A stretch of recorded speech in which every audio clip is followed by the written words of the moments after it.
Hello, everybody. Welcome to our one more edition of ACSDRI's podcast series. Today's topic will be discussed with Paul Bartley. He is solicitor, educator, and sustainability researcher and an inspirational lifelong learner. Paul Bartley is a multidisciplinary professional, a legal mind. Paul is a fellow of Tax Institute of Australia, fellow of Institute of Public Accounting, and registered accountant. Paul is an academic and also a researcher, and he teaches in different higher education institutions. Uh, Currently, Paul is doing his PhD from University of South Australia, and his topic is on optimal regulation for solar PV panel sustainability. So, yes, if SDG is the aspiration of the whole world, but circular economy probably the process to reach there. And in the process of going for a sustainable world, we need energy, and we need a clean and green energy. And one of the source of clean and green energy is the renewable energy. But the question is that the source of that renewable energy can be through the through the uh, application of solar photovoltaic cells and all that. But that is not that easy in the process, because we are also want to reuse and recycle some of the solar photovoltaic cells, so that we do not end up with another huge mountain of landfills. But in the process of doing that, we will question whether there is a regulatory support, legal framework to reuse and recycle the solar photovoltaic cells. And in that process, today, Paul Bartley will educate us on that. In the today's discussion, I am the moderator, Dr. Kuntal Goswami, and with me, Danny Yati is the co-moderator, and Farhan Ahmed is also helping me helped us into conceptualizing this podcast. So Danny Yati is an advisor, business advisor, and accounting trainer. He sees from audit, risk, compliance, and legal professional background, whereas Farhan Ahmed is a sustainable energy and power generation professionals. Farhan worked in the energy sector in Pakistan, Australia. He has a mechanical engineering from Pakistan, and he has a Master of Engineering Sustainable Energy, RMIT, Australia. And he worked in many organizations in Australia, in the energy sector, and he's an expert in clean green energy. So, so today, Danny Yati will explain what is going to come in the next. She will explain what we're going to discuss with Paul Bartley, and Danny Yati will at the end also give a conclusion of the whole podcast. So, Danny Yati, please explain us what is going to ask with and discuss with Paul Bartley. Thank you, Danny.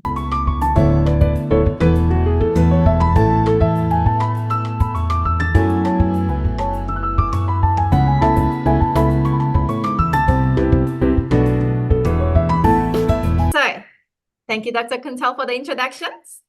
So hello, friends. My name is Danny. I will be your co-moderator for this podcast today. So today's topic will be an exciting one. We will be discussing about the future.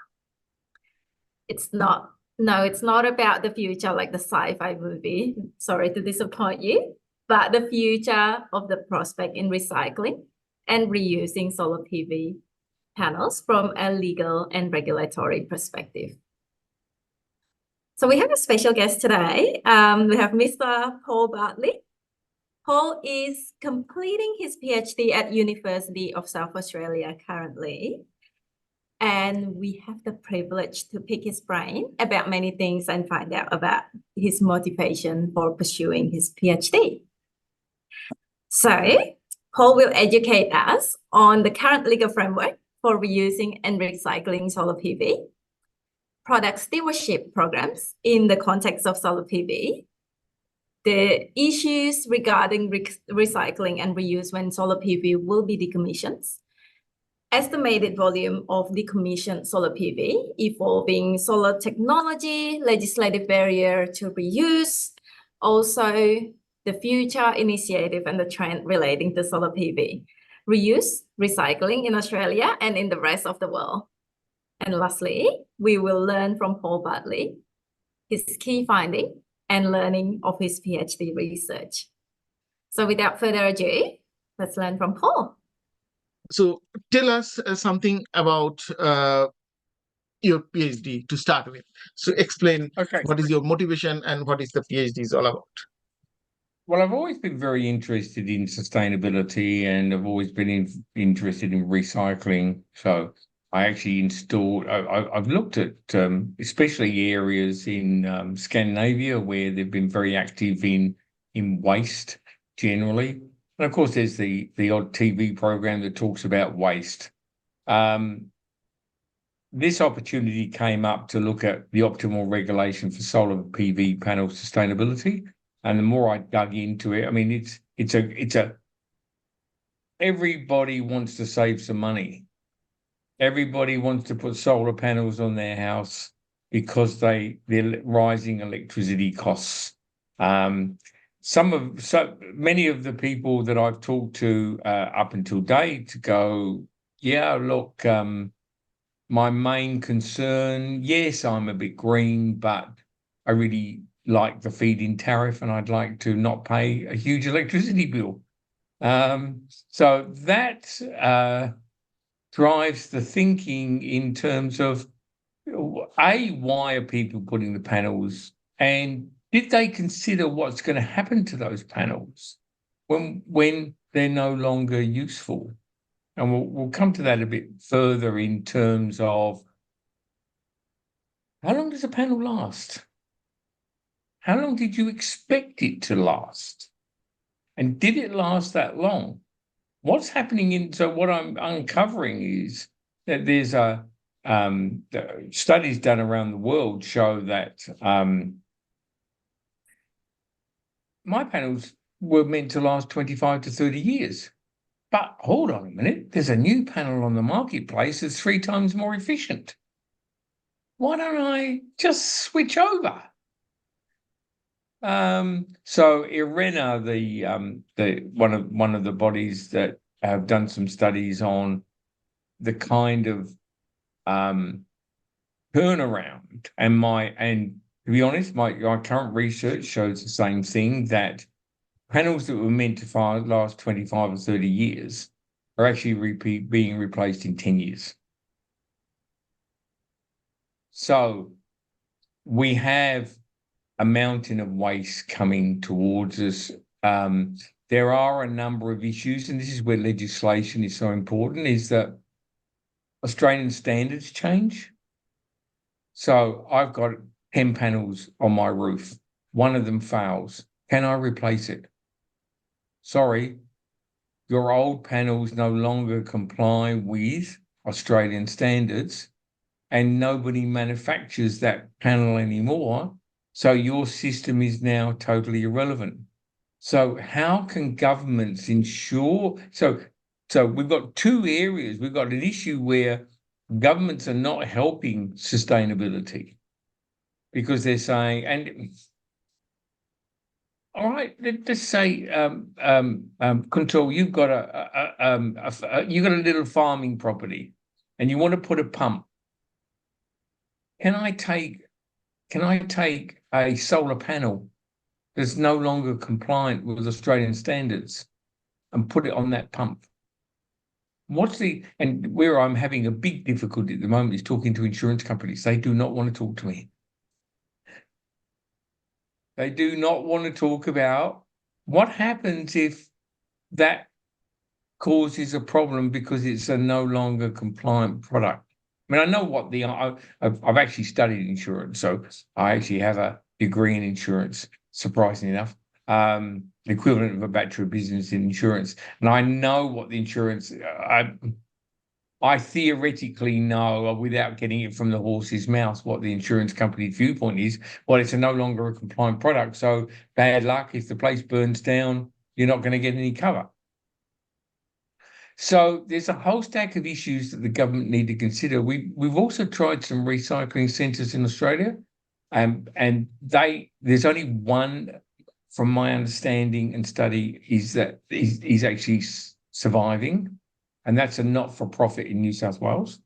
So they're actually raising money from the public.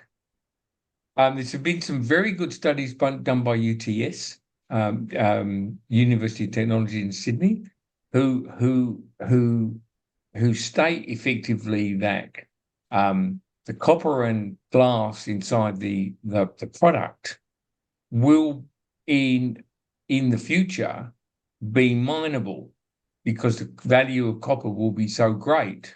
It's like tailings in a gold mine. You know, at some point they actually become worth actually mining for. And the same as the product that we currently have, at some stage in the future, the price of copper and the price of glass is going to be so expensive that it's actually what's currently in the photovoltaic cells will actually be very valuable. Nobody's put a date on when that might be, and nobody's worked out what are we going to do with all the waste product in the meantime. Who's going to pay for the rental space to store this stuff? If not, we've got millions of tons of photovoltaic cells heading for landfill. So at this point of time, so if somebody is decommissioning or taking it out, your solar photovoltaic panel, what is happening at this point of time? They're putting in the landfill, or they're putting into another country where the cheap labor is there? Okay, depends on the state. So Victoria and Queensland have both legislated against photovoltaic cells going into landfill. So you can't put them into the landfill at the moment. Other states, now, obviously we're in South Australia. South Australia, you may remember, was the leading light in sustainability. So in 1978, we introduced a deposit bottle scheme. Yep. And everyone said it won't work. How much rubbish do you see on our streets? And you know why it was done? It was done to clean up the rubbish on the streets. It wasn't done for sustainability. It was done for, look, we've got a whole stack of drink bottles sitting on our doorstep. Now they're collected. I was in Tasmania about 3 years ago, or 4 years ago, in Glenorchy. The streets were littered with drink bottles because there was no deposit scheme. Now, South Australia led the way many years ago. We led the revolution in collecting waste product, only to clean the streets up because they were a mess. But that's sort of turned into, well, that was a really great idea because it's sustainable. Yeah. So it's a bit like solar panels. People put them on their roof because they're going to get a feed-in tariff. They don't put them on, no, they don't necessarily put them on the roof because of green technology. But it's suddenly evolved into green technology. But nobody's thinking about what happens to this stuff afterwards. The other place that they go is Africa. So there is a chap, apparently, I'm told, I don't know his name and I've never met him, who will pay you $40 a panel. And he ships them off, and he ships them off to Africa. That's in the Adelaide market. So all the suppliers are telling me, yes, we know this guy. He comes around. We decommission it and we put up a new system. I talked to somebody the other day who said, "Oh, well, I was getting 2 kilowatts out of my old system, and now for $3,000 I can get 5 kilowatts. Why wouldn't I change over?" Yeah, but they are going to now. The Waste Reduction Act may change that. However, we have a minor problem. And this is very interesting from a sustainability. What is the definition of waste?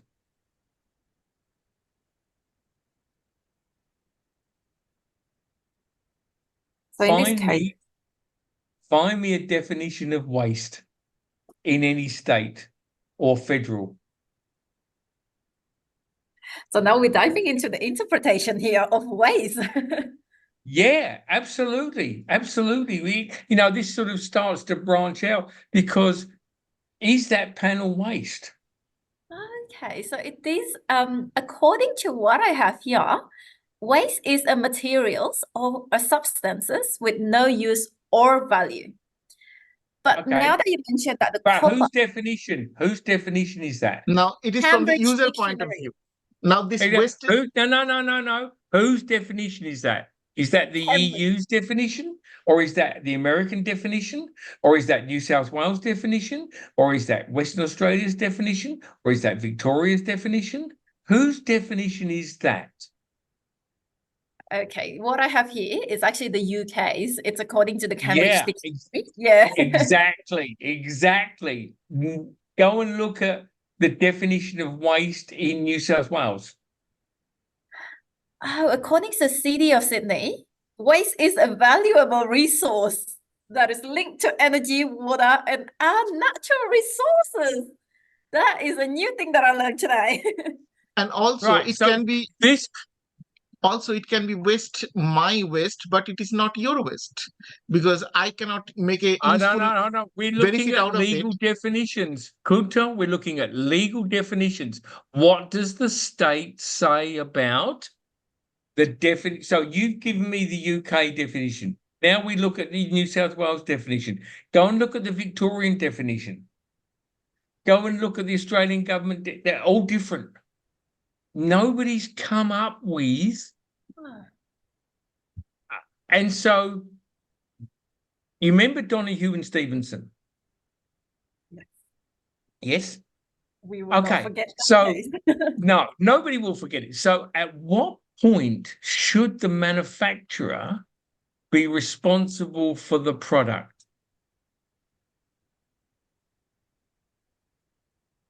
At the To point that the- they produce the product, not at the point that where they already sold it to the Well, should they be responsible to the end of its life? And what is the end of a product's life? Yeah, it's the accounting point of view and asset future economic benefit, and that is the time when we call it Oh, a residual value. Is it? But is it, Kuntal? Is it? Or should the manufacturer be responsible until the product no longer exists? Okay, I think so there's a certain degree of life cycle. responsibility that they Now have. you're talking into the life cycle of it, the end stream. Yeah. So we're talking about, when does a product actually cease to exist? So physical wear and tear and got into the natural process. No. When does it disappear into the ether? When does it? Yeah, What's- what Professor Bartley means is when the product is disintegrated to, so when it's actually no longer exists in this world. Yes. I believe it will be they will be responsible to a certain extent, but Will they? Or are they only responsible to the end of its economic life? according That to is my from account, accounting point of I view. will That is say. from the accounting Yes, point of from view. an account, but from a philosophic point, from a sustainability point of view, Yes. when does the responsibility end? Yes. So we know that plastic eventually will disappear into the atoms that it was made up of in 50 to 100 years. If we made manufacturers responsible for their products until they no longer exist, so if I know this is revolutionary, if you said you make a water bottle, in 100 years' time, that water bottle will actually disintegrate into all its molecule, all its atoms. So you should be responsible until it no longer exists, because you made it in the first place. Not its economic life, its life. One day we'll all be dust, yeah? Yep. Yeah? Even bones turn into dust after a couple of million. No, we dig up bones that are 1 million years old. They haven't yet gone away, have they? Yeah? Tutankhamun was how many years ago? And we can still see his bones. Yeah. That's right. Yeah. So at what point should the manufacturer be responsible? Now that you put it this way, it does really sounds like from the ethical point of view, and also they should be held accountable to a certain extent if they were to produce something that might have environmental effects too, Yeah. like to the population. Yeah. I suddenly thought about this and I thought that would be a big step, wouldn't it?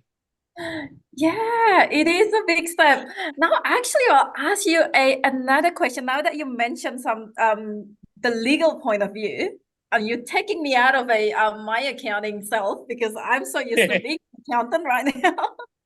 Thank you for challenging me that. Another question, actually, Mr. Bradley. So, how does the current legal framework in Australia impact the reuse of the solar panel? They don't. So DQ, which is the new DCCEEW, DQ, they now call it, have actually last year they actually had a discussion paper on PV solar panels, which has taken some time to come because this has been on the radar for the last 10 years. Because we know all the studies show that we know this is coming. We don't know what to do about it. So what DQ are proposing is that there will be centres in each state for which you can take decommissioned panels to, and there'll be a fee. It'll be $30, my understanding, per panel. So that's what's currently in the pipeline. There have been some recycling centres. Just this week, a new recycling centre has been opened in the United States, costing $300 million. The problem is profitability. It's the same story. This new plant is $300 million US to set up. Right? So that's a massive amount of money. What are you going to extract from it? You're going to extract glass, which has almost no value, and copper. Now it's easier to mine copper than take it out of the current panels. There are in the old panels, there are some trace elements and some toxic elements that don't appear in the newer panels. What I'm getting, and the interesting thing with Farhan was more of tire product stewardship. Every time you change the tires on your car, there's a group, and you pay 25 cents per tire. Yes, into the product stewardship program. Do you know how many tires we change a year in Australia? I barely change my tire. Don't guess how many tires we change a year in Australia. A tire? Yeah, 80 million. Wow, that is incredible. At 25 cents a tire? Quite a lot, yeah. $20 million. Thanks very much. For research into what can we do with tires when they're finished. The general consensus seems to be that's what we need to be. So a couple of people I've interviewed said we make sure that at the beginning when we manufacture the solar panel, we make it easier to strip apart. Yeah. But that needs some research, and that needs some money in people researching that, and there's no economic value in it. Right. Do you care whether the solar panel has been correctly engineered or not, as long as it produces the result? Right. So in terms of the stewardship programs here in Australia, is there any noteworthy example that we can discuss around this? Tires are seriously probably leading the pack. How about the Because solar panel? Example around the solar panel itself, like panels, there was an organisation in South Australia that was trying to recycle and they couldn't make any money and they've closed down. There is a place in New South Wales that's doing it, but they're a not-for-profit. So they're actually raising money as a not-for-profit from the public in order to be green friendly, but it's not profitable. So there's this centre in the United States. It'd be interesting to see how it goes. As I said, they've spent $300 million US to set this plant up. It'll be interesting to see whether it survives, and can actually turn a profit. I mean, a $300 million US investment, it's a $500 million Australian investment, is a lot of money. You're gonna be moving a lot of panels through there. And if you strip down the value, from an accounting point of view, would you invest in it? No. I will certainly not advise anyone or my client to invest in something that will not. Unless they want to make a donation. You go, if they come to you and they say, would I invest in this? And you go, do you want to make a donation to the Green Society? Yes. All right, put your money in there because you're not going to get it back. It will look nice. Yeah, the argument of it is that the counter argument of that is that it looks nice in your annual report, yes, but it won't. It won't be your 100%, But are you going to get accused of greenwashing? That's another problem that we are facing. Yeah, that's the problem we're facing is that are you going to end up in a green where you say, yes, I've invested in this project because it looks good on my ESG report, but what's it done? What's it actually going to do? And so where we're heading is that maybe if the government is serious, they need to chuck some money in. In fact, I phoned. Can I say this? I contacted DEW in South Australia, who said it's not our problem. Go and talk to the feds. I say that. I thought it was exactly. So I've got the email where they said. So I've written to the minister who hasn't answered me yet, Susan Close, Dr. Susan Close, who hasn't responded. I've said, well, your department told me they don't care. What do I do? Are you prepared to talk to me? No, South Australia used to be. South Australia used to be the lead in cleaning up the place. Now we don't want to know. The federal government might be doing something, I think is what they said. So in that case, Paul, I want to ask that at this current moment, what is the rate of decommissioning of solar panel and what you expect in next 10 years? How much the volume will at this rate all the installers and in the next 10 years? Yeah. So all of the installers that I'm talking to, when I ask them the question, do you install? And they go, yes, there are a number of reasons. It could be hail damage to the panels. I can't replace them because the panel that was there is no longer in Australian standards. So I can't replace it. So I've got to replace the whole system. Insurance companies are saying, no, we're not going to let, like we've got hail damage, for example, or some sort of damage from whatever cause.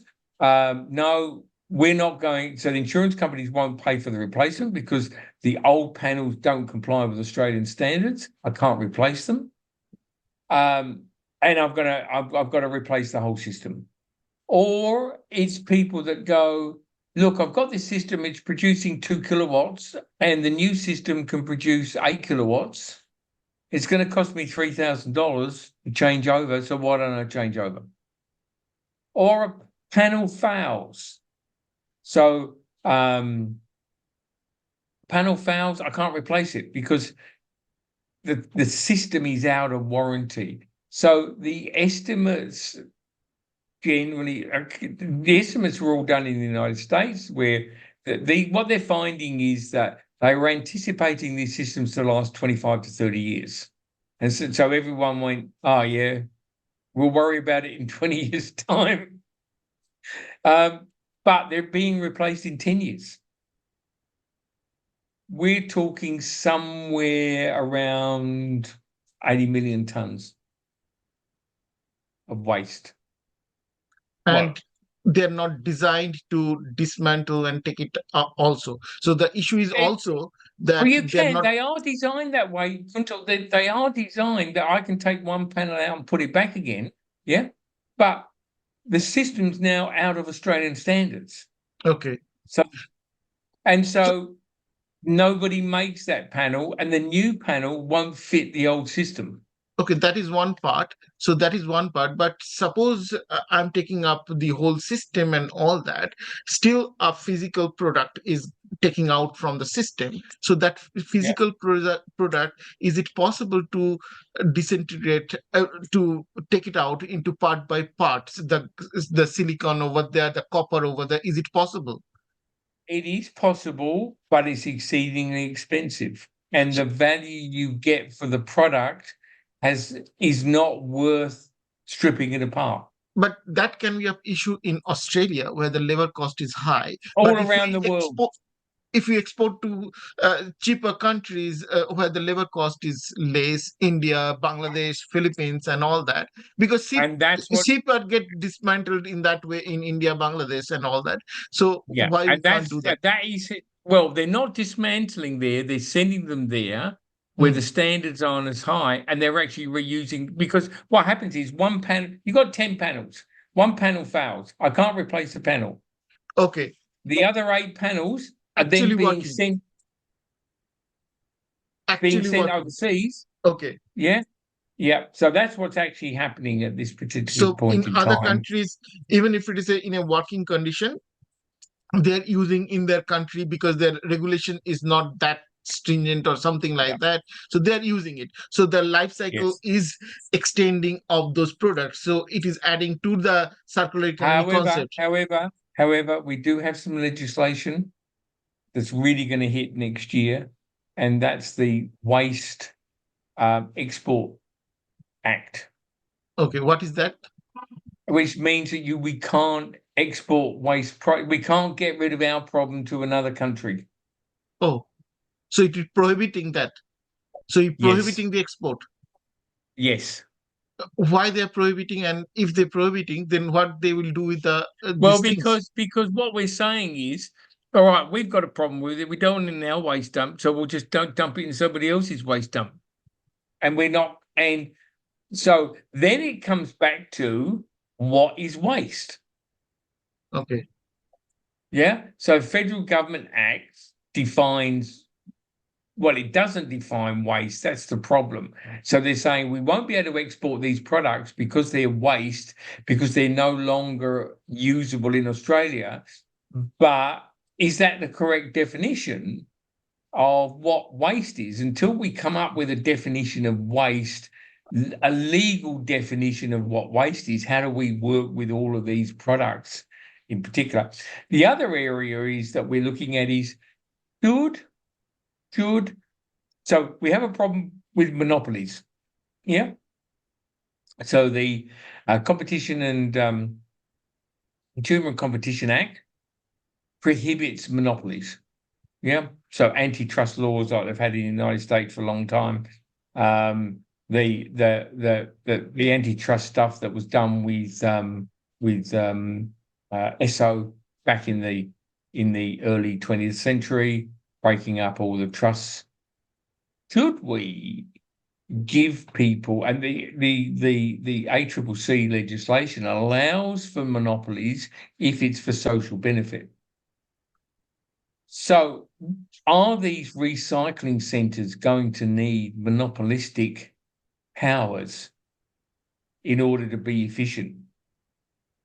In order to be able to, so one of the areas of looking at legislation is to look at anti-competitive behaviour and say, well, maybe we need to give the recycling centre a monopoly on this, so that because if it ends up in competition, it's already not making a profit anyway.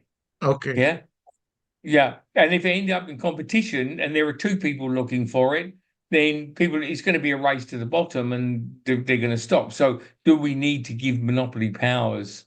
And under what circumstances do we give monopoly So powers? if Does that this need to be? so if that act is coming where it is prohibiting to dump the waste into other country, so in that Yeah. situation, Well, so what is government is waste? Hold that on, is fine. Control.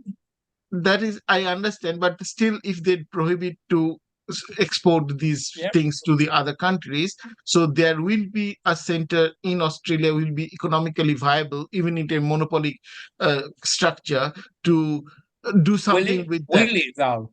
Will it? That's the problem. And at the moment, we've already tried one in South Australia, and it didn't make a profit and closed. Okay, okay. Right? It's just not profitable. As I said, the only one that seems to be surviving is a New South Wales operation, but that's a not-for-profit. That is not a that is a charity.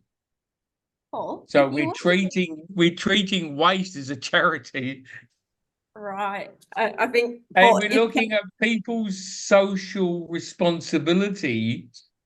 And I don't know, Kuntal, have you got solar panels? No, no. I'm in an apartment, so they don't allow you. Okay, you don't allow it, that's right. And Danny, have you got solar panels? I have an apartment, but I would love to have a solar panel one day. Why? But why? Why not have Because I'd save some money. Yes, exactly. it does, yeah, definitely. That's right. That's all it is. I think it's all about the economy. Once it actually comes to if there's economic benefits to anyone, not just the person that owns a solar panel, say the companies that will be able to like recycle it, then it won't be a problem anymore. That's in my humble opinion. You wouldn't put it in because of sustainability and the benefit to the planet, but it might make me some money. No, I think I'm a very big advocate when it comes to I wasn't saving the being, planet. but nobody, like all those people that put it in before, they put it in for the feed-in tariff. They did not put it in. There might have been a little bit of green in their heart, but primarily there was a lot of black on their balance sheet. That's right. That's Or right. their income statement.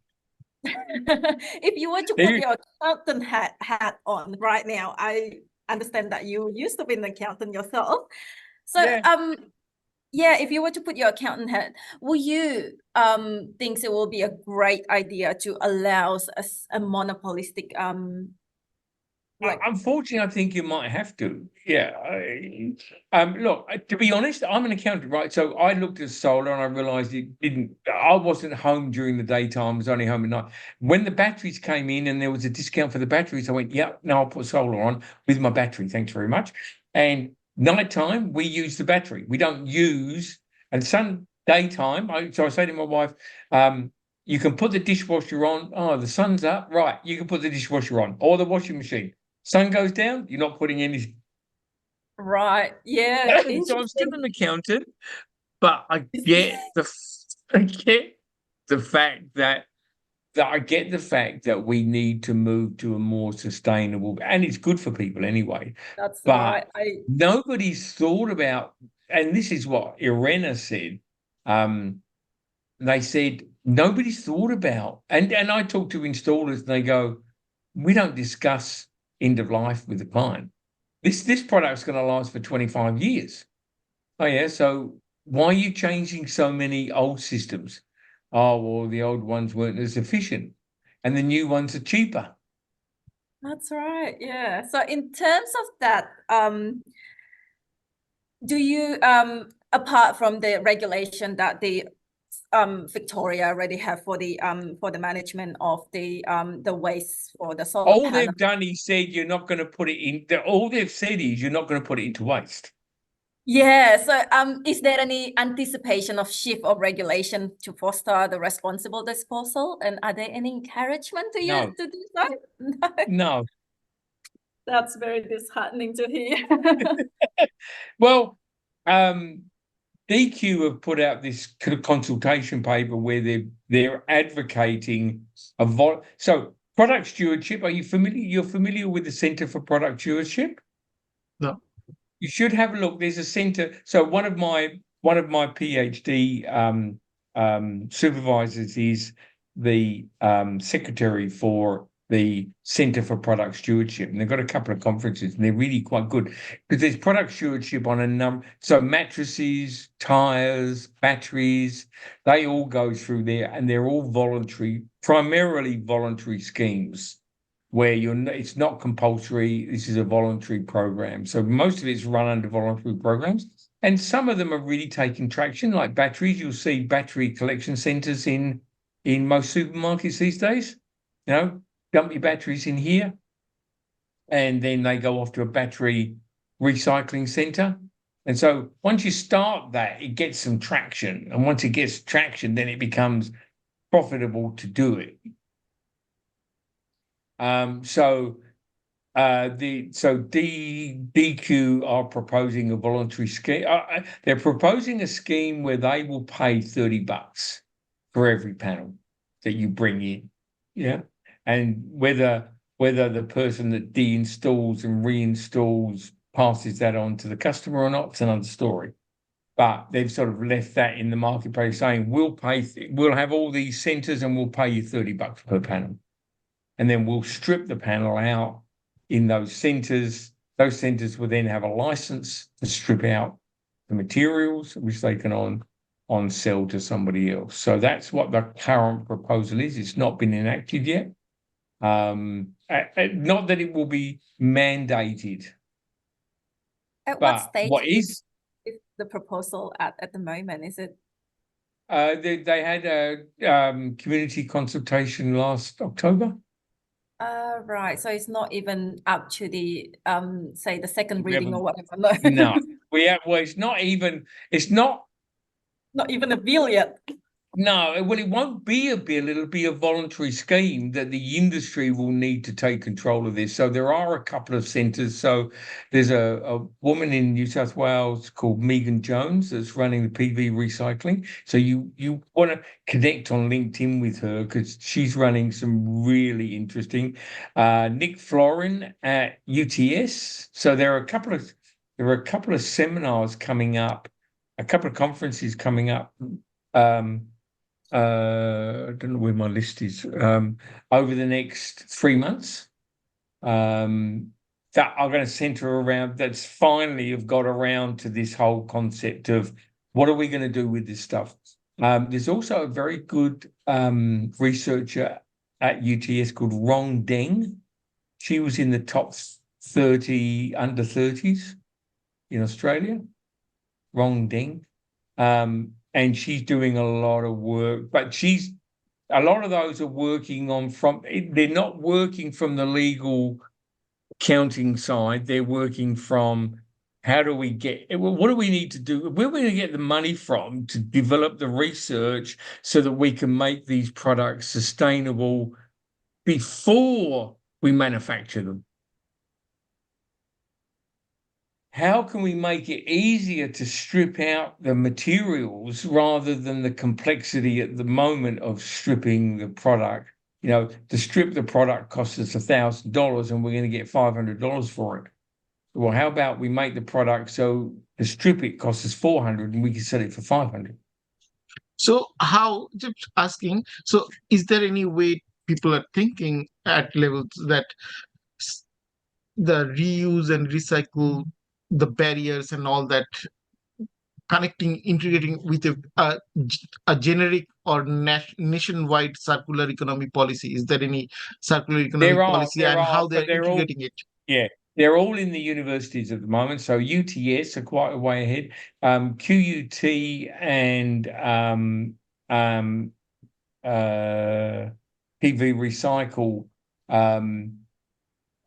did some research as well. And they're all coming up with the same solution. Everyone knows it's a problem, but how do you put it together how do you put this program together is always the issue. Is should it be mandatory? Should it be voluntary? how do we do this? Do we pass legislation that says you will do this when this happens, or do we leave it to free enterprise? And at the moment, the problem with free enterprise is, while it's a great thing, it doesn't quite work in sustainability. Generally, you know, cells are only an example of the problem. There's a bigger problem coming. You know what it is? Battery. Wind farms. Wind farms. Yeah, that is battery and wind. Yeah. Yeah, wind farms are. You got these huge things. What are you going to do with them when they don't work? What are you going to do with them when we change the Australian standards for electricity? What are you going to do with them? And many of them are very light fiberglass sort of thing. Yeah. And very difficult And where's it going? Where's the fiberglass going to go? Yes. And so in that case, we have spoken quite a bit on Australia and issue. Any international example where some solutions so can as I said, bring... in the States, in America, everyone's recognized there's a problem because of the change in technology.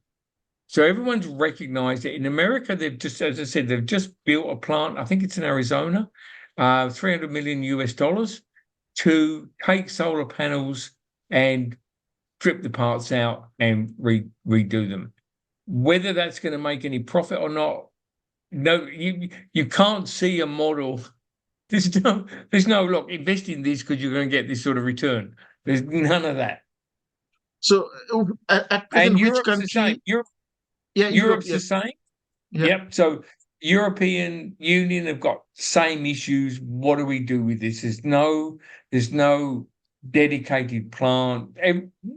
Europe, US, and us are all into this product stewardship program and trying to raise the capital within the individual organization to do its own research. Okay. There's no cross-pollination. When Thais raise 20 million a year, that's a lot of money. That is a serious lot of money. And that could, you could beg, borrow, and steal a bit of that into other areas. So at present, which country use solar panel most, do you think? Is it China? Australia per head of population, but it's our climate. So the solar panel consumption is highest in Australia or in other countries? United States and Europe. Is the highest Australia consumption per capita, we have a lot more, and ours is slightly different to other areas in that. And I'm not a scientist, but in that a lot of those in other countries are solar arrays rather than rooftop. What is that? So most of the ones in other countries are solar arrays. They're what is that? Like 10,000 panels in a paddock. Okay. Where somebody, whereas ours are all rooftop. Okay. Bulk of ours. And so we've got what's being developed as this virtual power network. So with the smart meters, the electricity companies can tap into your battery and feed the electricity back into the grid at times when it's needed from your house. So in that case, the problem is much more challenging in Australia than other countries because it is more individual. It's much more individual because of there are very few places in Australia that you can't have solar power. They've got solar power in Germany, right? But it snows. Yes, exactly. Yes, and it's cloudy. Whereas in Australia, our climate lends itself very much to. I remember many, many years ago, before you were born, Danny, in the 1980s, going to Alice Springs. The number of hot water systems on the roof, which was solar powered, was amazing. Mm. All their hot water was all driven by rooftop, And Alice Spring Airport is 100% solar. 100% solar. Yeah. Well, that's very interesting to know. That's very insightful. I guess I'll end this podcast with the last question to you. Yeah. So what is your key findings of learning from your PhD research? Key findings so far have been that everyone knows it's a problem. They just don't know what to do about it. They've got no idea where this is traveling. Look, it's a bit like the bottle deposit scheme. It was done to clean up the streets. It wasn't done for sustainability, but it was a great sustainability idea because we've cleaned up the streets and we're keeping those products out of the sea. Solar paneling is the same. We've got ourselves, people went onto it and thought, yeah, this is a really great idea. And it's individuals that did it. This is a great idea. I can actually save some money. I mean, I got a check the other day from my electricity company for $1,000. They paid me $1,000 for my month's electricity bill. I don't care what they sold it for. They sent me a check for $1,000. My normal electricity bill would be $500. You Yeah. have just motivated me to buy a house and install a solar panel right now. The problem as to how we're going to dispose it will be something that we'll discuss later on. But from that, we've now got to move a step forward. We've got to move to a step as in terms of sustainability generally. We've got to say, yes, it's a great. Well, one of the players who's in the United States who I interviewed said, we're still better off doing it than not doing it. And I said, yeah, but at what price at the end of the day? Like we're green, yes, but with it comes some really bad vibes. How do we be smarter? Yeah, in the manufacture of our products. When we manufacture something, can we think about how we make this more sustainable? Thanks, Paul. That was an intellectually fascinating discussion. Yeah, we all want to go green in Australia. We kept saying let's go green, let's do sustainability reporting. However, the path to go green is far. And the key may lay in the iconic 5 Ps, maybe proper planning prevents poor performance. And most importantly, we have to define what waste philosophy really means and legally what waste really means, because we don't really know at this point. Different countries, they have different definition. Even different states, they have different definition of what waste is. So we need to have a consensus on the definition of the waste. We have to invent and reinvent the business model to reuse and recycle the solar PV. And one of the regulatory changes in Australia will be Waste Export Act. We cannot export to other countries. What will be the market structure of circular economy for recycle waste and recycling the solar PV in PV panel in general? So do we need a monopoly market structure, or is it a design that has to be more modular, so that we can replace the whole system? Answer is not easy. However, we are hopeful we will find the answer. And thanks again, Paul. Best of luck with your PhD and thesis completion. I would also like to thank my colleagues, Dr. Kuntal Goswami and Farhan Ahmed, for the generous support. Most importantly, I'd like to thank our audience for joining us today. So this podcast will be uploaded to our YouTube channel and podcast page. We'll request our audience to subscribe and follow us in Facebook, YouTube, and LinkedIn, and also Instagram. We are in Instagram. I also like to extend thanks to Accounting and Business Care. And Accounting and Business Care is an accounting and sustainable business consultancy firm. We provide accounting, taxation, training, and sustainable business solutions.